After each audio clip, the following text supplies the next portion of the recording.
científicos de que o retorno seguro ao ensino presencial ele só pode ser feito quando você tem condições epidemiológicas, né, condições sanitárias que permitam esse retorno. É claro que todos nós aqui, né, professores, pesquisadores, sociedade civil de uma forma geral, políticos e tantos outros membros da sociedade brasileira têm interesse que as aulas presenciais sejam retomadas. Eu defendo o retorno.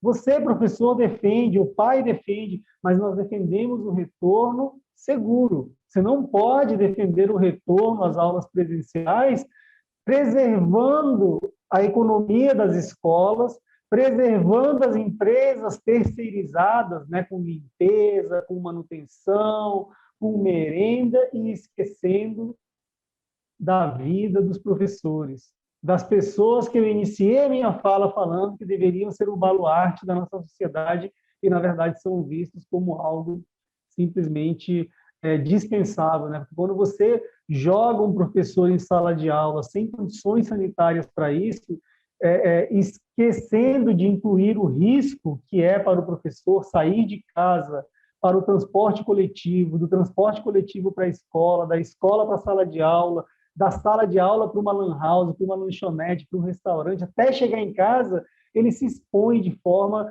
violenta a um ambiente que, dependendo da intensidade da circulação do coronavírus, pode estar infectando e cobrando a vida de uma pessoa que poderia estar no ensino remoto ou preservando a sua saúde física, a sua saúde mental e, acima de tudo, a sua vida, né? Então, isso é algo que a gente precisa refletir bastante, né? Nós temos ouvido muito algumas pessoas, inclusive pediatras, né? Com formação de estrito senso, né? Nesse caso, mestrado e doutorado, defendendo o ensino presencial, alegando que as crianças adoecem pouco e morrem pouco. Digamos que isso é verdade, e é verdade de fato, né? As crianças adoecem pouco por Covid-19 e morrem menos ainda. Só que e o professor não conta, então, quando um pediatra usa um argumento desse, ele está dizendo assim, bom, então a vida da criança e a saúde financeira da escola importa, mas a vida do professor, a vida do guarda da escola, a vida da merendeira, a vida do psicopedagogo e de tantas outras pessoas que circulam no ambiente escolar não tem valor.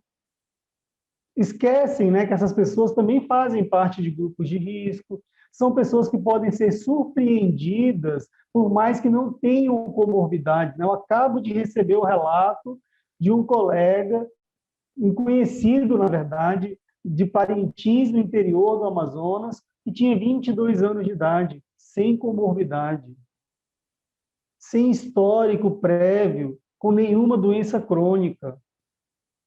Uma pessoa que tinha uma vida razoável, não tinha vícios com bebida, com outros problemas, com outras questões aí que poderiam comprometer a saúde dessa pessoa, e foi a óbito.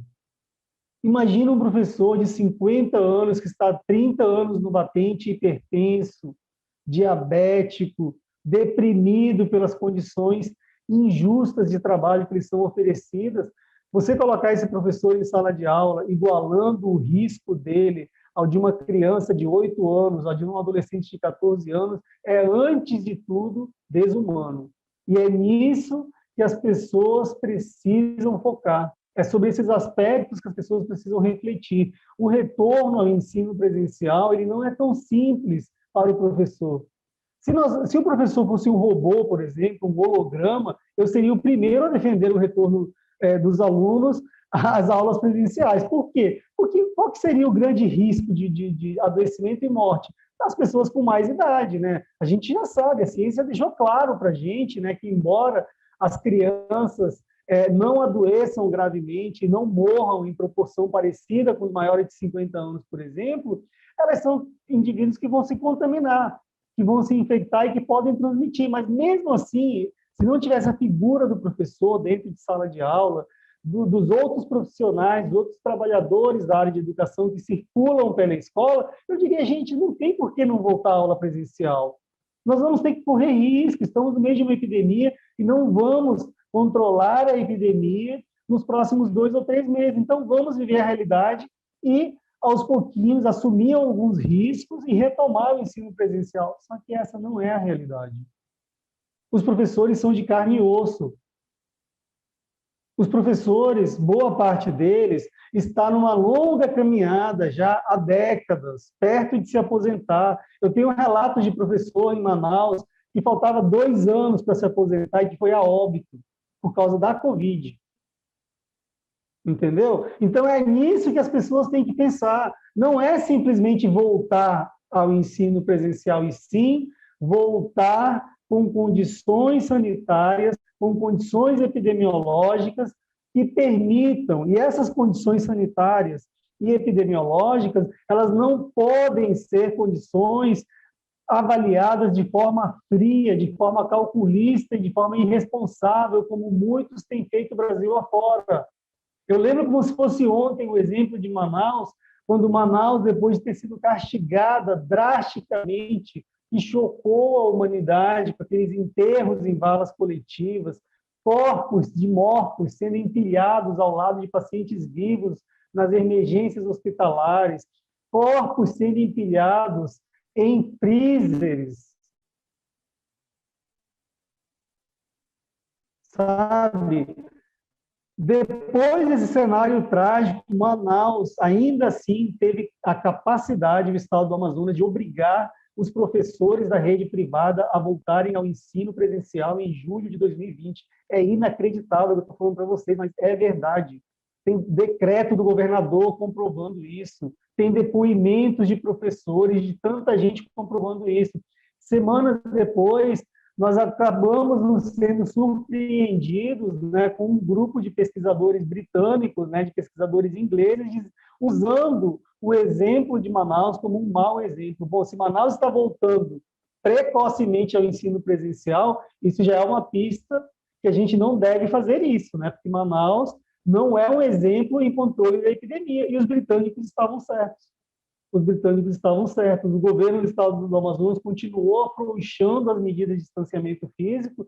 Acho que o Lucas vai falar com um pouco mais de tempo, né, sobre esse assunto, né? Ele, inclusive, assina a primeira correspondência enviada a uma grande revista internacional alertando sobre o perigo da segunda onda, né, de Covid-19 em Manaus, né? Então, você pega esses exemplos e fica muito claro que esse retorno irresponsável, né, autorizado por pessoas que não são comprometidas com a vida, que não são comprometidas em salvar vidas, eles resultam em tragédias em dose dupla, como nós estamos vendo agora em Manaus. Esse relato que eu fiz para vocês agora de corpos em freezers, em câmaras frigoríficas, enterros coletivos, remete a abril e maio. A nova tragédia que chocou a humanidade e transformou definitivamente Manaus na capital mundial da Covid, no epicentro mundial da Covid nesse momento,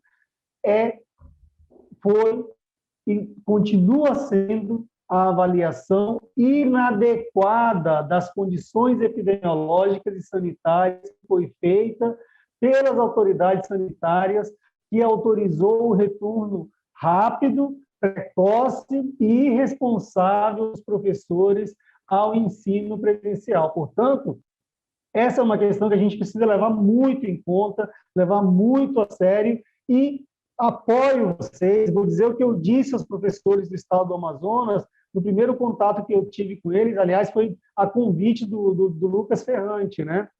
Façam greve. Vocês não são obrigados a entregarem a cabeça de vocês a prêmio. Vocês não são obrigados a abrirem mão da vida de vocês por conta de atitudes irresponsáveis. Mantenham-se firmes e muito obrigado pela oportunidade.